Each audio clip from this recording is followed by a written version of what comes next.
Hello, Scottsdale and Phoenix moms. Thank you so much for joining us today. I have Kelly Bridgerton with us today. She is the Regional Clinical Director for the Children's Specialized ABA Center for Autism. She has a BCBA and she's licensed in the state of Arizona.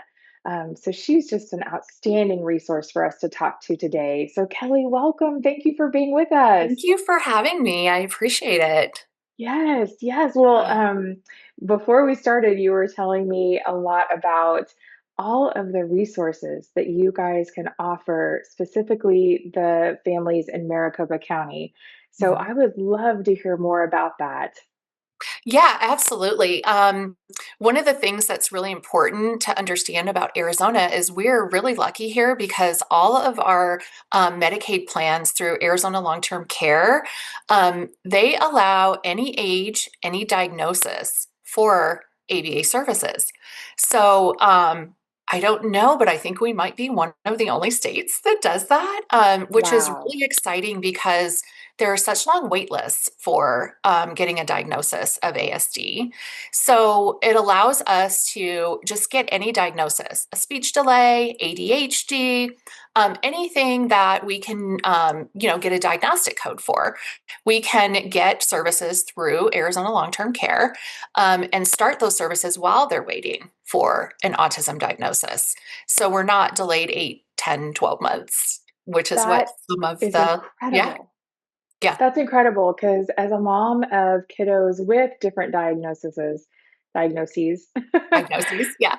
you're right. The waiting list can be the hardest part Mm, because you get to this point where now you know that you need the diagnosis, but then you're in this kind of limbo state before you get the diagnosis and when you know those services would be so helpful for your family. So that's huge. it So if I understand you correctly, you can be on a waiting list, not have the ASD diagnosis quite yet, but still work with you to get different services. Yes. Yep. And they can just reach out to us if they want to know how to go about that with their pediatrician, and what paperwork we will need to get it started. So, and we don't have a wait list, and we can get services started within about 30 days, getting all the paperwork in, getting the authorizations.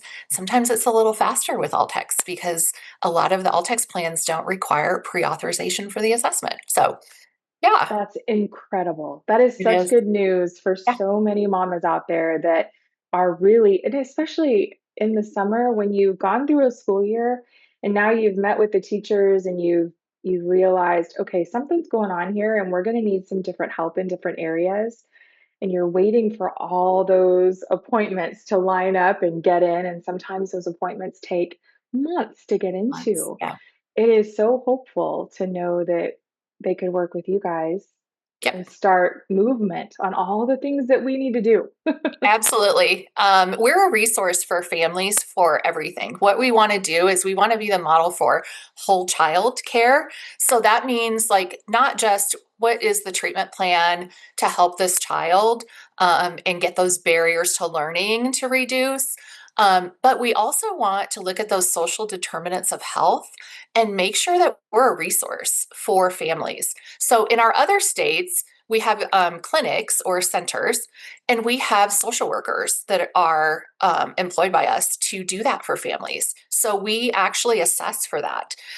We are going to be opening a center here soon, probably in the East Valley, hopefully. And that model will be here as well.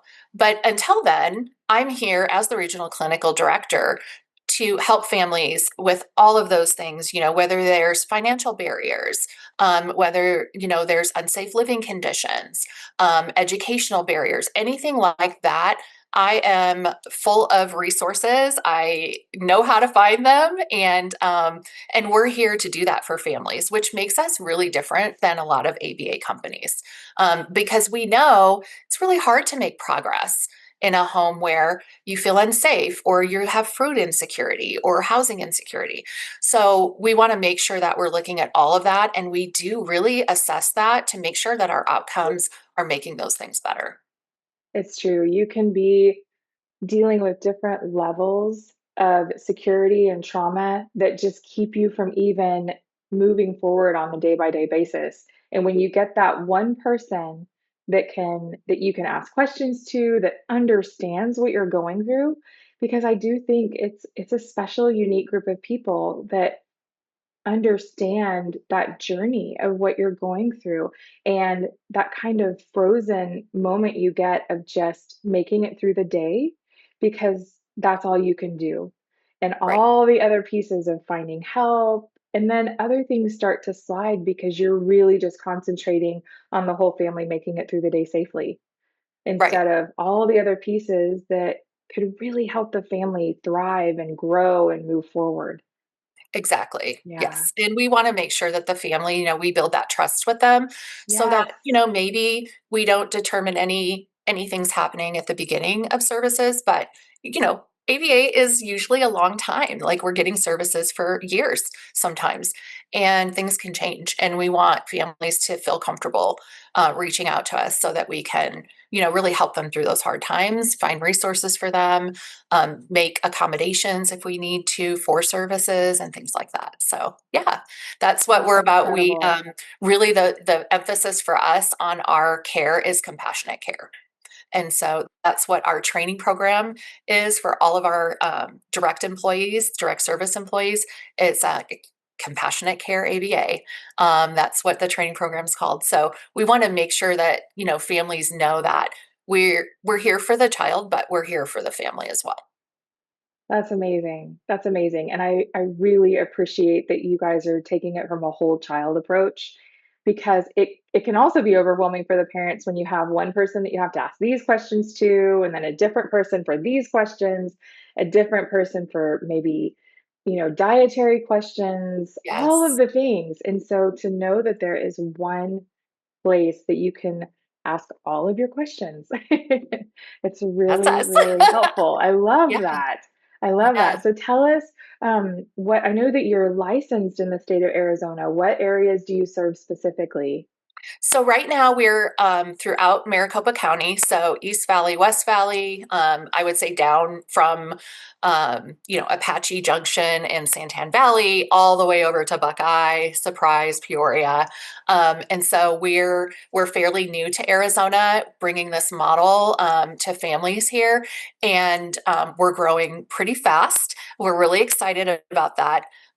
But we have all of the foundational pieces in place to really start going. So we just really want families to know that there is a different model out there. There is a model that maybe, be something that you will see more progress, and will have that team approach that really helps the child flourish and become independent, which is really what our end goal is, right? Is for our kids Yes. to be able to be independent, and for families to be able to do everything that other families do.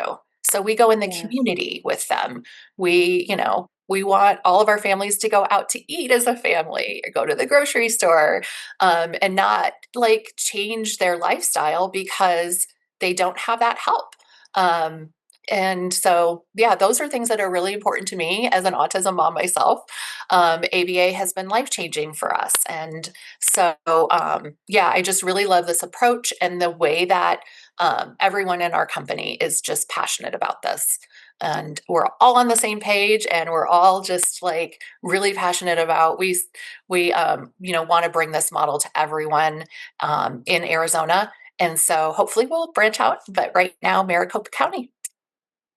I really appreciate what you said about even the grocery store together Yeah. and not changing your lifestyle because for people that don't have a diagnosis for your kiddo, you do feel like you almost cannot go to the grocery store anymore Mhm. without some sort of respite care involved Mhm. because just the act of going to the grocery store can be incredibly overwhelming for everybody, for the child and for the parents. Yes. And knowing that there are people out there that understand that journey, and that when you tell them that, they're not going to look at you any differently, and they're going to want to help you on that journey. That right there is hopeful. Um, That's Yep. huge, huge. Yes. I mean, Yeah. I can I can relate to families that, you're at the grocery store, your kid's having a meltdown because it's too loud, or, there's some sensory issue going on and everyone's looking at you. And, I've had people walk up to me and tell me, that I'm a terrible mom. And, I've been through all of that. Yep. And I don't want families to have to, live that way. We can get you as a family going out to eat. We can go to the grocery store. We can go on vacations. We could do all of that stuff. And so I just really want families to know that we're here to help. Yes, it's huge. It's huge. My Walmart actually started a sensory hour from 8 to 9, and it's very quiet. There is Oh, no that's so music. nice. It's so nice. And so a lot of people aren't there at that time in the morning anyway, but there's no music. The Mhm. lights are dimmed. It is life-changing. I'm like, this is the most peaceful, wonderful. I just want to hug people when I leave because I'm like, we did it. We did Yeah. it. People don't think about that. Like my daughter had a really hard time going to like Costco or Sam's Club just because of the way that the sounds are in there. Yes. At that time I didn't know that much about what was Right. going on. And so, now that I know that I can, bring headphones, or, we can, go to a different place. And we're never going to like force kids to go somewhere that's really bothering them. But, if it's a matter of like, I just want to be watching my videos at home, I don't want to be at the grocery store, but mom has a list of things she needs to get, then, we'll work on that with them. We go with them to the grocery store. We work on the skills at home and we role play and all of those types of things. And we So also amazing. are required to do parent sessions. So we will just meet with parents without the child, and with the child, and we will go over and teach you everything we know. And how, we start off usually with like, okay, these behaviors are really impacting your family. And so let's teach you some techniques that you can do, that will reduce these behaviors, and we'll take data on it, make sure we're going in the right direction. And it's just a matter of us working as a team, us teaching you what we know. And then it really does help for sure. It Anytime you get that person that's a couple steps in front of you helping you, it's very humbling because sometimes you don't even realize the things that you've kind of done out of just getting through the day. Yep. And you have to start letting go of that and relearning almost how to parent. And Um, I had 2 older children that I parented in a certain way and everything was good, and so it was Yeah. really difficult for me to shift gears, but now that those changes have been made and I parent completely differently, it's life-changing, and I wouldn't have known without someone going in front of me and being willing to be like, "Here's what I went through, here's what worked, and I see this happening, and you can do it." And now that I'm starting to get on the other side of it. We're not on the other side yet, but we're starting to. It is the biggest breath of fresh air. I can sleep through the night, and that is huge. And Yeah. yeah, yeah. And I think Yeah. All of that. Yep. all the moms with different diagnoses out there they'll understand that because they'll 100%. understand, just sleeping Yeah. through the night sometimes it's almost like you have a newborn again when you get these diagnoses. 100%. Yeah, I totally agree with that. I yeah. remember when my daughter started ABA, and I didn't know what ABA was. And they're telling me these techniques, and I'm like, "Oh, why didn't I know that? I Like, I know. should have known that." Yes. And my BCBA at the time was like, "You're being too hard on yourself. Like, Yeah. you're in the trenches. Like, You're you're in the just trenches. trying to get through the day without a tantrum, or Mhm. go to the grocery store, or go, to Just make wherever." dinner. Make sure the And bills are paid and make sure dinner's on the table, and Mhm, that's all you can do. mhm. Yeah, and the thing is like, if I'm going, "Ugh, why didn't I know that?" That means it's easy to implement, and there are so many easy things that we can do, from just setting the environment up differently to get a different Yes. outcome, right? And so prepping our kids, using visuals, like all of those things we can set up for families, we can teach them how to use it. Most of the time, our kids are really frustrated because they have lack of communication. And so when we get in there and we start working on communication, whether that's using pictures, whether that's using a device, whether it's working on, vocal, responses, that's what we're going to do. And so once we start getting that going, it's really the whole dynamic changes, It because does. they can ask for what they want. They don't have to, like, we don't want the kid that's like hungry and is standing there and mom's going, "Do you want this? Do you want this? What is it? Which one?" And the kid's melting down, right? Right. If they can ask specifically, "I want my Fruit Loops," that's going to avoid having that meltdown because they're not able to tell them what they want. So, It's so yeah. true. And one thing I've noticed is my kiddo is he has said thank you a couple times just because he sees like, oh, mom is really trying to listen more in the way I communicate instead of just the way Yeah. she hears, but the way that I can communicate. And so it's been really a sweet time, even though it's work, but it's a sweet time where he is thankful because he's like, oh, she's actually changing to Mhm. how I need to talk to her so she can hear how I'm talking. And it's been a sweet process. There are those moments that you're like, okay, this is working. We're doing good. Yeah. Step forward, right? Like, Go forward. even if it's a half a step, we're going forward. So, Oh, yeah, that's I love that. awesome. That's Well, really nice. Kelly, this is amazing. If we have mamas out there in Maricopa County that would love to know what you guys do, the resources you offer, and the resources that you can connect people with to get help, what is the best way to contact you? So the best way to contact me is through my email, and it's K Bridgeforth. So KBRIDGEFORTH at children's-ABA.org. Perfect. And for everybody, I'm going to put that in the notes of the video. We're also going to put up an article in a newsletter that will have her email address in there. So you don't feel like you have to write it down really quick. But we will Awesome. put all that in there. Yeah, I So would love to talk to anyone who, needs some help. thank you so much, You're Kelly. Thanks for welcome. Thanks for being having me. here. Thank you. Yeah.